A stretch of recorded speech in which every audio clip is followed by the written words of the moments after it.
Greg Jackson and Rob Murdoch. We're lucky here that we have a pretty good range of locations from rural New Mexico to New York City to France for the very opening sort of battle army sequence. We're in France today. Vancouver does pretty well have everything. It has, certain old sections of town for the older areas, and it has lots of new architecture. So once we got to the contemporary time, we've had lots of choices for what we need. But we've also had to have other challenges. For crop circles, they wanted to do a cornfield. Actually, originally it was a wheat field, and it was at Christmas time. And the chance I thought of finding something like that left standing would be minimal, but we did find it.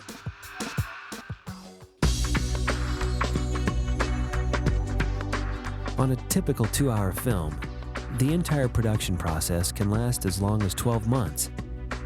But in the case of Taken, 10 2-hour feature films would have to be produced in that same amount of time. That would mean 10 times the amount of pre-production, casting, filming, special effects, and editing. Such a responsibility would be virtually impossible for only one director to accomplish. We had 10 directors on Taken, each of them who brought their own sensibility and style to it, but all of them sort of worked within a singular vision. We had everyone from Tobe Hooper to Breck Eisner to Sergio Mimica, and they all sort of brought their own style to it, and were really interested in making sure that it all felt like one big movie. Action! Tobe Hooper, director of the cult classic The Texas Chainsaw Massacre, and Spielberg's own Poltergeist, directed the first episode, which takes place from 1944 to 1947. We just went total 1940s. And what I mean by that is it really looks like the 40s because we got all 1940s vehicles, aircraft, and sets. Hey there, soldier. Not now, Sue. I'm on duty. You look ready for action, but you don't look like you're on duty. One of the things we did when we started the stories in the 40s was to use a sort of 40s style lighting. And as we've come up into contemporary times, we've changed that lighting in every episode so that, and by change the lighting, I mean we've changed the physical instruments we've used. We used to use large tungsten lights many years ago. We started using some of them in our earlier episodes. Now we're using cooler, more HMI, blue and green kinds of lighting, and to give a more urban, contemporary texture to the final episodes. Breck Eisner took the helm of the second episode that spans the 1950s. Okay, let's do it.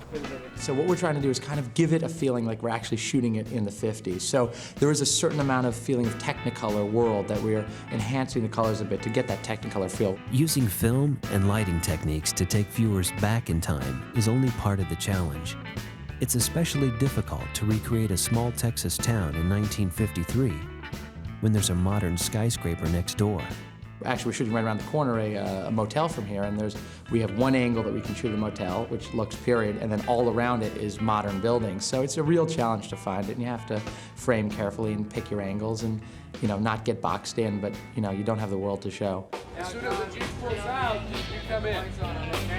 Episode 3 was directed by Sergio Mimica. His episode would take place during the 13 days of the Cuban Missile Crisis in 1962. It's, you look at a lot of Life magazines from the 60s and pictures of people. It's really amazing how very little things, a haircut on a man and a hairdo on a woman and can even change their performance. I'm Brian Spicer, directing episode number 4 of Taken, and my episode takes place in the 70s. And it's been quite fun trying to recreate the 70s in Vancouver. A lot of camera movement, try to incorporate some of the style that I remember from the 70s with the characters and the visuals. Each one of the 10 directors had a unique challenge. Felix Alcala had to recreate the infamous Area 51 in Canada. Director Thomas Wright, familiar with the challenges of shooting in Vancouver during the X-Files and Dark Angel, had to stage an alien birthing scene. And Jeff Woolnow. Where's my cappuccino? They got that on tape too, Matt. Oh, great. Had to blast a giant UFO out of the sky. Roll cameras. No matter what the episode, each director had his work cut out for him, from military battles to love scenes aboard an alien craft. But all moved forward according to plan. While the directors were instrumental in capturing the essence of different eras, it was up to the actors to show the passage of time. This was achieved two different ways. The first was by having several actors play the same role during different periods of that character's life. The second would require special effects makeup artists to put their skills to the test. One of the interesting things about Taken was the fact that every 18 days we literally had to replace almost the entire cast, and most of them had to play probably a span of 30 years. We had actors like Joel Gretsch, who plays Owen Crawford, who we really had to age up. He started as a young military officer, and we aged him all the way up to when he got thrown out of the military. My character ages, I think it's 20 years, so I was daunted by the fact and very excited about being able to play a character that ages and matures. It's kind of like having a beginning and a middle and an end to your character. And that is thrilling to me, and I'm excited to be a part of that. I age from 25 to 65. I keep thinking about my grandmother. I look so much like her during this period. A lot of the actors have sat in prosthetic makeup as their characters have aged for innumerable hours. And I mean, Joel Gretsch would spend, sometimes 18, 20 hours in a workday. It's 4 in the morning, I'm still sleeping. And would only spend 8 in front of the camera because he'd need 5 to get into his prosthetic makeup and 4 hours to get out of it. Actually, it's really incredible what these guys do. You think you're getting that 5 back or not? It's Canadian, it's okay. It's been so much fun to see really, really talented actors, young actors, who put on aging makeup and become their parents and their grandparents. I'm finished. That looks great.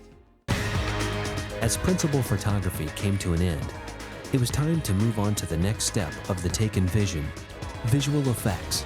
DreamWorks turned to the award-winning visual effects supervisor, Jim Lima. He and his team were off to Los Angeles to create the visual effects that would transform Taken from a television series into a television event. 9 months of shooting UFOs, car chases, and explosions had finally come to an end. Flames this big coming out the side of my airplane. I'm a little worried about that. We'll be all right. But even with filming complete, there was still much work to be done. From their offices in Los Angeles, the visual effects team would use digital technology to create everything from UFOs to the extraterrestrials themselves. Jim Lima and his team were crucial to the success of Taken, and we wanted to have first-class effects, and we felt like Jim Lima was the guy to do it. Taken is a very exciting project, and the reason why is because of the magnitude and the variety of the visual effects shots. Jim Lima's first visual effects sequence would be to recreate a World War II bombing mission over Nazi Germany. This scene is based on actual